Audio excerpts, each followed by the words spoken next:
After facing public accusations of sexual assault for 18 years, allegations that spanned 5 decades, an actor and comedian who was previously thought to be untouchable learned there would be legal consequences for his actions.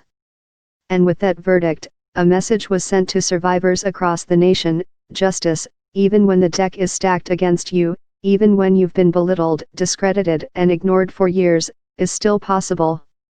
Not certain, but at least possible. Many online were quick to connect the guilty verdict to the Me2 movement, which began in earnest last October, just 4 months after a jury failed to reach a unanimous decision on the Cosby charges, and the judge declared a mistrial. It certainly feels as if something has shifted. But by how much? And for how long? And can this one guilty verdict even be connected to other sexual assault cases, especially given the unique aspects of the Cosby case?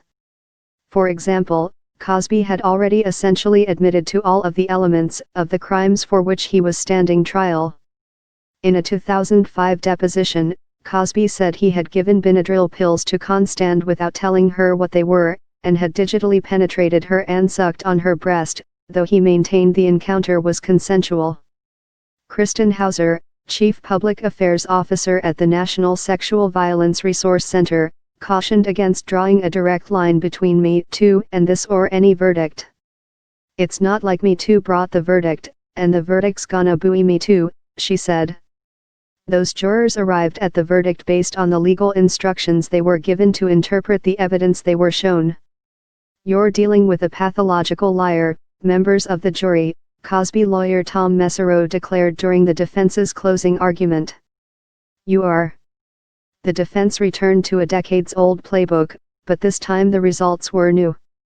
The jurors' ability to not let the truth be obscured by the age-old lies, that's something that should bolster faith in the Me2 movement, Hauser told HuffPost. The Cosby verdict doesn't mean other men will face justice in the courtroom. It doesn't mean other women won't be called liars or money-grubbing opportunists when they seek justice. It doesn't mean that the work of Me2 is done, not even close. But it might give hope and energy to survivors and activists who do the difficult, often painful work of trying to create a world where victims' voices are valued instead of being written off. As Bernard put it, this is a victory, not just for the victim in the case, Andrea Constand, not just for the 62 of us publicly known survivors of Bill Cosby's drug-facilitated sexual crimes against women, but it's also a victory for all sexual assault survivors, female and male. It's a victory for womanhood. After the verdict came down on Thursday, I looked up at the TV. Instead of seeing image after image of Cosby, the perpetrator, the cameras were now focused on the women, his victims. The story had finally become about them. Too often we focus on the very bad men, the heights from which they've fallen, the depths from which we have already decided they will climb, that we forget to check in with the people they harmed, the people whose careers and lives were derailed, who risked public ridicule to come forward and speak about their experiences. When I asked why she had come forward so many years later, her answer was simple: "I just wanted someone to hear me." On Thursday, she was not only heard but heeded. Need help?